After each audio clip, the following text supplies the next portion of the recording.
Halo, perkenalkan nama saya Sipritefa, NIM 20110007, kelas A, Prodi Sistem Informasi. Baik, di sini saya akan menjelaskan project UAS, yaitu yang berjudul klasifikasi keluhan pelanggan berbasis Twitter menggunakan metode support vector machine. Oke, sebelum kita membahas apa itu, kita membahas lebih lanjut, kita perlu tahu apa itu metode support vector machine. Support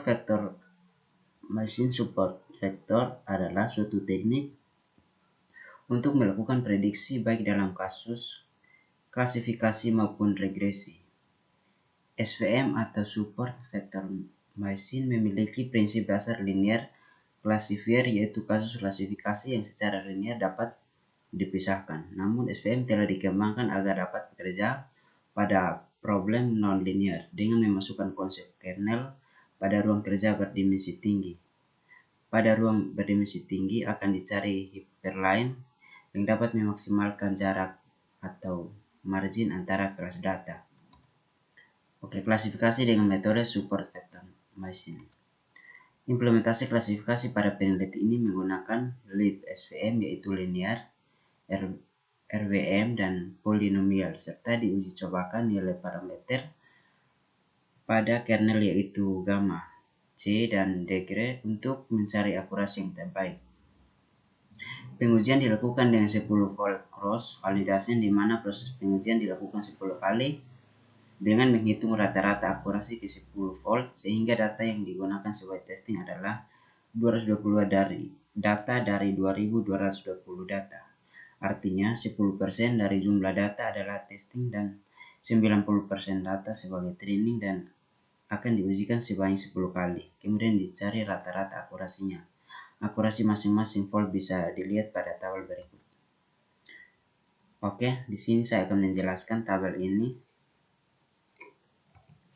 Nah, untuk tabel ini saya membuatnya di Excel. Nah, di sini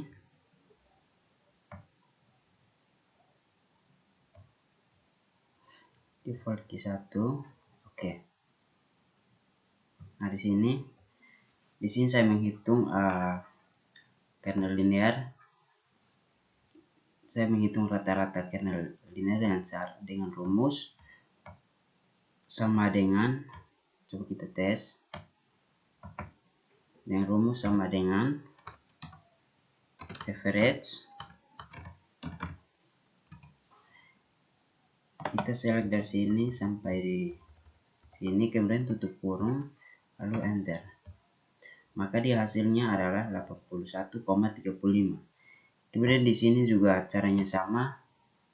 Kita menggunakan rumus sama dengan average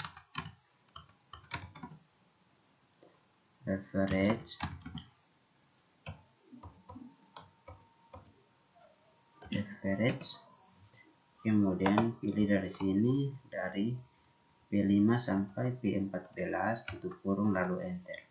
Maka dia akan muncul nilai rata-ratanya. Kemudian di sini juga caranya sama. Kita average, kemudian dalam kurung kita select dari sini sampai di sini, kemudian tutup kurung, maka dia hasilnya akan dapat ini. Kita tes sama dengan average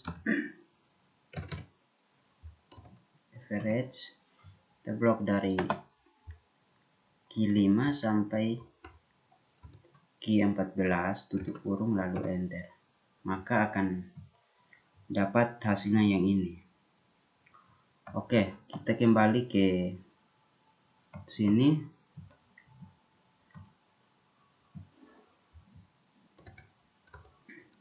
Nah, yang berikut pada tabel di atas dapat diketahui bahwa akurasi terbaik yaitu pada kernel linear dan RBF, yaitu 81%, 81,26%, dan 81,44%. Nah, ini menggunakan parameter yang menghasilkan akurasi terbaik dan diuji cobakan pada masing-masing kernel. Di sini diujikan parameter gamma dan C dengan rentang nilai 10 sampai 3 dengan 103, serta parameter degree untuk kernel polinomial.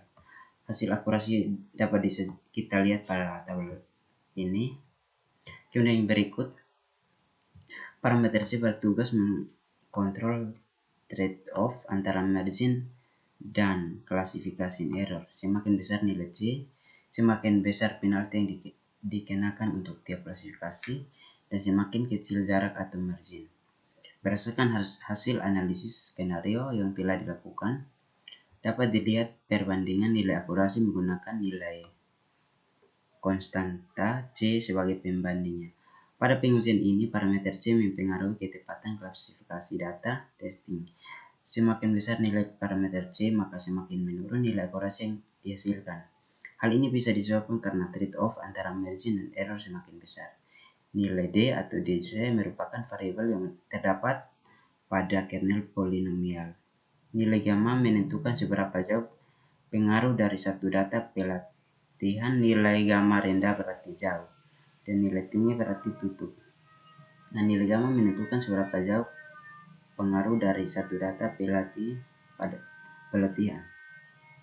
Untuk pada kernel polinomial menggunakan parameter C sama dengan 1 dan D sama dengan 5, menggunakan D sama dengan 5 karena nilai Y tidak begitu mempengaruhi akurasi, dan akurasi tertinggi pada D sama dengan 5 yaitu 62,76. Pada kernel RBF menggunakan Y sama dengan 1 karena nilai akurasi tertinggi pada Y sama dengan 1 yaitu 80,4. Hasil akurasi tertinggi masing-masing kernel ditunjukkan pada tabel ini. Oke, dari tabel di atas dapat diketahui bahwa tingkat akurasi tertinggi yaitu pada SVM kernel RB yaitu 81,44, diikuti linear yaitu 81. Yang parameter C sesuai dengan pengetahuan bahwa kernel linear dilakukan untuk klasifikasi teks. Data ini kurang cocok diakui dengan kernel polinomial karena mesin kernel polinomial lebih sering digunakan pada masalah image processing.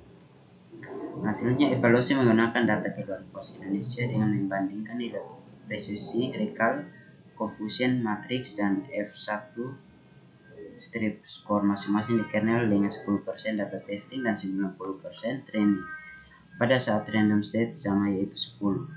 Nah, klasifikasi menggunakan SVM dimulai dengan menginputkan data set format CSV, kemudian dilakukan perhitungan bobot setiap kata menggunakan TF sama dengan strep IDF. Kemudian dilakukan evaluasi untuk menguji ketepatan klasifikasi data. Hasil procession, recall, dan F1 masing-masing kernel ditunjukkan pada gambar. Hasil proses masing-masing kernel disediakan dalam grafik ini. Nah, di sini adalah data-data yang sudah saya buatkan di Excel. Kemudian di sini saya sudah mencobanya dengan aplikasi MATLAB. Oke, coba kita lihat. Kita masuk ke MATLAB. Ini. Nah, di sini script MATLAB yang ini, dan coba kita jalankan. Teknik add to path.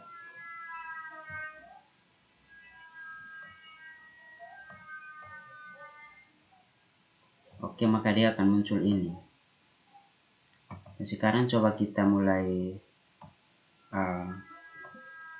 rubah-rubah sedikit. Nah, di sini contoh saya ambil rubah linear untuk 90 jadi 70.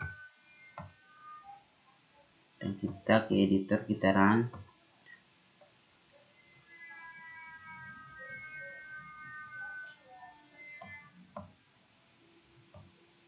Nah, maka otomatis untuk linearnya dia akan berkurang.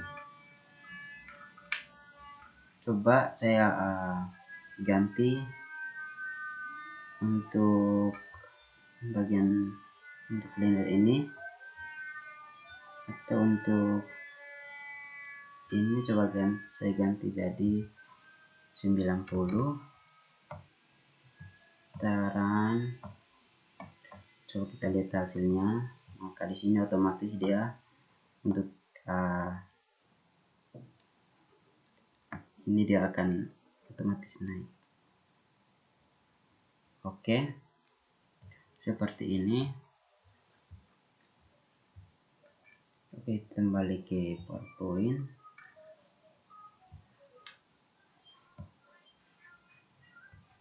Oke, berdasarkan hasil penelitian, yaitu setelah dilakukan proses klasifikasi pada data tweet pos Indonesia menggunakan metode support vector machine dengan kernel linear dan non-linear atau polinomial dan RBF. Dapat didapatkan hasil bahwa nilai rata-rata akurasi tertinggi pada kernel RBF dan linear menggunakan 10 volt cross validation, yaitu 81,44% dengan parameter gamma sama dengan 10 dan C sama dengan 1, kemudian diikuti oleh kernel linear 81,26% dan terakhir polinomial. Sedangkan untuk precision, recall dan F1 strep score nilai tertinggi yaitu menggunakan kernel linear yaitu 90%, 81% dan 89%. Sedangkan yang paling rendah yaitu kernel polinomial. Sehingga dapat ditarik kesimpulan bahwa data keluhan pada tweet akun pos Indonesia dapat diklasifikasikan dengan baik menggunakan kernel linear. Hasil ini mendukung penelitian bahwa kernel linear merupakan kernel linear yang baik digunakan untuk klasifikasi teks.